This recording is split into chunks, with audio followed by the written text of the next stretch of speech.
سلام، كنتمنى تكونوا بخير. الحلوه ديال اليوم اللي غادي نصايبوا سهله بزاف، تقدروا تصايبوها في جميع المناسبات. انا صايبتها في الحلوه ديال عيد ميلاد ديال راجلي وفريمون كتجي غزاله.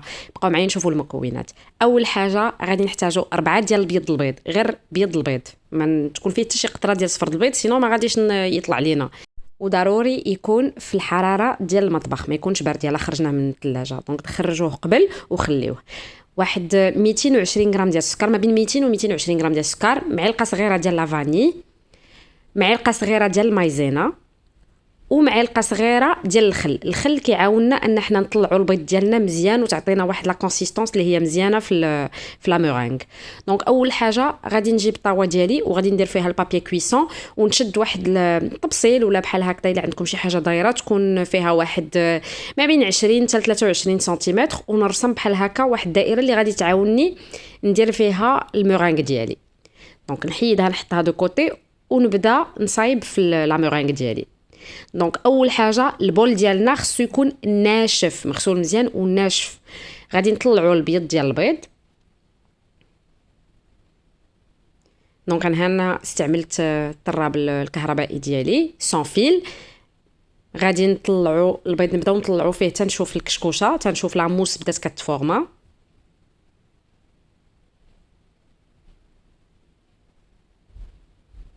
البيض ديال البيض ضروري كيحتاج الصبر، خصنا نصبروا باش نطلعوه مزيان. دونك كيف ما كتشوفوا هنا بديت كنشوفوا بدا كيطلع.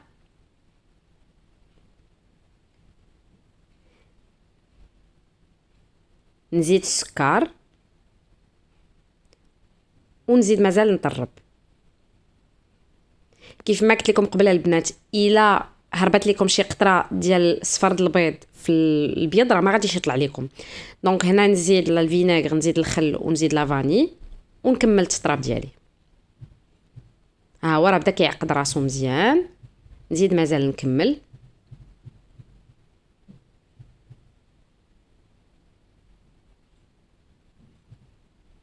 نزيد المعلقه ديال المايزينا. معلقه ديال المايزينا غادي تعطينا لا كونسيستونس تكون زوينه في المورينغ ديالنا. واخا نقدروا ما نستعملوهاش، راه الا ما كانش عندكم المايزينا بلا ما تستعملوها وغادي تجيكم المورينغ ديالكم زوينه. غير هو انا كنستعمل باسكو حتى في المذاق كيجي فريمون بنين. صافي هنا غادي نزيد نطرب مزيان حتى تعقد ليا لا مورينغ ديالي تولي بريونط. راه كتحسوا بها في الطراب، يعني في الطراب راكم كتحسوا بها كتبدا تعقد وكتشد راسها. صافي من بعد ما طربت مزيان مزيان مزيان حبست وغادي نشوف باش غادي نتاكد باللي راها طالعه مزيان. داك السكر فاش كنقيس بحال هكذا كنلقاوه دايب في المورينغ، ما كيبقاش حبيبات ديال السكر.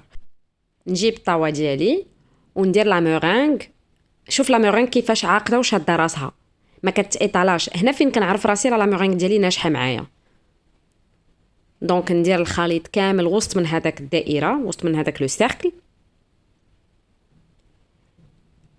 ونبدا نايطالي بحال هكذا.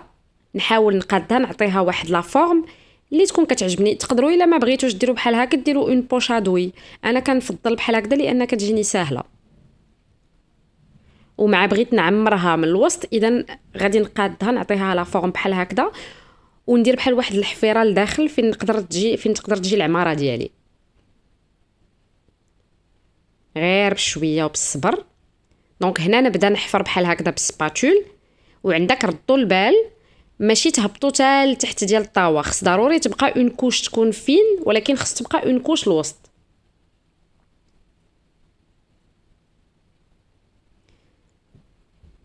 فوالا بحال هكذا نقادها نحاول نليسيها مزيان غير بشويه ديال الصبر. ونحاولوا ما نكونوا ديليكا باش ما يهبطش لينا، ما تهبطش لنا لا مورينغ ديالنا. نسخن الفران على 90 درجه ولا 100 درجه على حسب، ونتسناه يسخن مزيان وندخل لا مورينغ ديالي لمده ساعه حتى ساعه وقسمين. ما بيد ما طيب ليا لا مورينغ غادي نوجد لا كريم ديال السيترون اللي غنعمر بها. دونك غنحتاج 4 ديال الصفر البيض، 120 مليلتر ديال عصير الحامض، 200 غرام ديال السكر، واستعملت معاه واحد شويه ديال القشور ديال الحامض باش كتجيني فريمون انطونس وكيجي لو غو زوين. انا استعملت هنا شويه ديال السكر كلاصي حيت ما بقاش عندي السكر، ولكن ماشي مشكل بحال بحال. و110 غرام ديال الزبده. اول حاجه غادي نشد 4 ديال الصفر ديال البيض، نزيد فيهم داك السكر والقشور ديال الحامضه ونخلط بحال هكذا في كاسرونه. دونك نخلط مزيان تيذوب ليا السكر في داك الصفر ديال البيض. هاد لا كريم ديال السيترون هي اللي كنستعملوها في لا طارت ديال السيترون. هذه هي لا ريسيت المعتمده عندي. دونك نحرك مزيان ونزيد الحامض، نزيد الحامض ونحرك دغيا دغيا عاوتاني حتى يندمج ليا كلشي.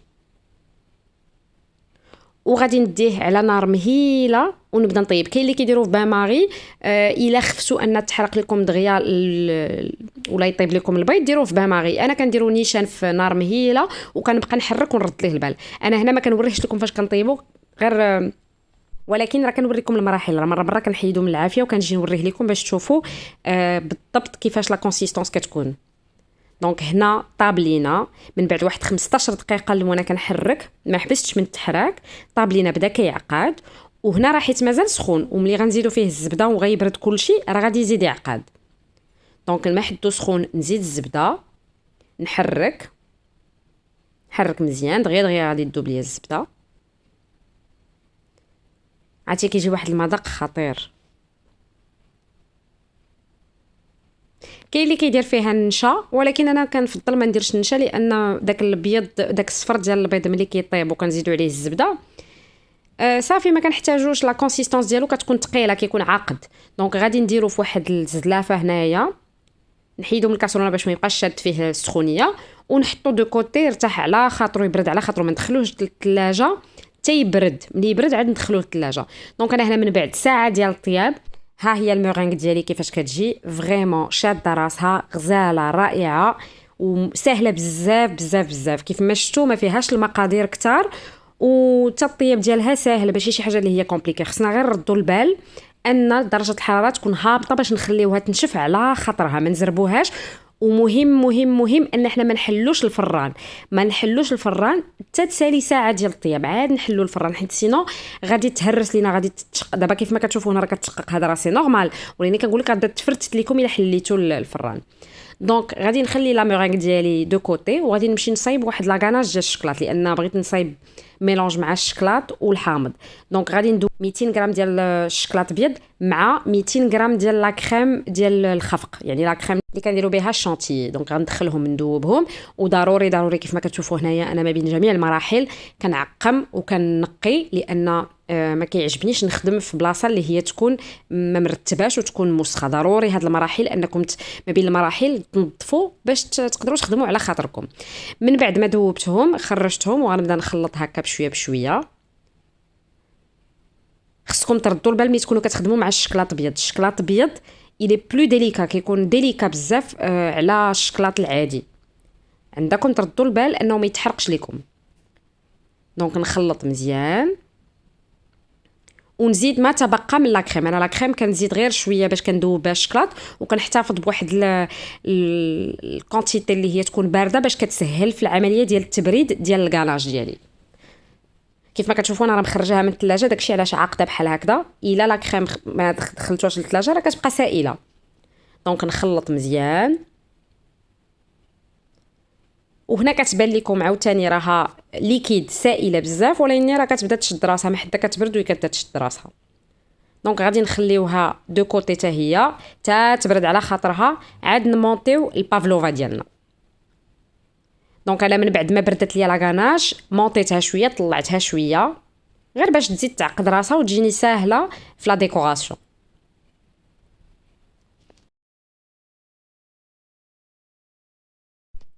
من بعد ما طلعتها غادي نجيب واحد لابوشادوي اللي بغيتو، الا بغيتو كاع غير بيديكم، ما محتاجينش لابوشادوي. هادي هادو مراحل اللي هما اختياريه. من بعد ما خرجت لا كريمه ديال الحامض ديالي من الثلاجه، ها هي شوف كيفاش عقدات، سي نورمال لان مع الزبده كتشد راسها، وتا داك الصفر ديال البيض مع طبع على خاطرو، دونك كيشد راسو كيعطينا واحد لا كونسيستونس اللي هي زوينه. كنجيو في داك البافلوفا في المورينغ ديالنا وكنديروا لا كريم ديال السيترون. دونك كنحاولوا هكا ايطاليوها على خاطرنا غير بشويه. نردوا البال ملي كنخدموا مع لا مورينغ راه كتفرتت الا مشينا خدمنا بطريقه اللي هي بروسك. دونك نردوا البال. صافي من بعد جبت الكاناج ديالي وحاولت نديكوري بحال هكذا غير بالجناب، لان انا لا ديكوراسيون اللي اختاريت انني ندير بحال هكذا. ولكن راه تقدروا مثلا تخليو هاد لا كريم ديال السيترون تبرد وتزيدوا من موراها الكاناش سائله، تكون سائله وتدخلوا الثلاجه راه غادي تجمد وتشد راسها. دونك انا جبت هنا من بعد الفواكه اللي كانوا عندي. عاوتاني كنقول لكم على حسب المتوفر عندكم، انا ديسيديت انني نديكوريها بحال هكا.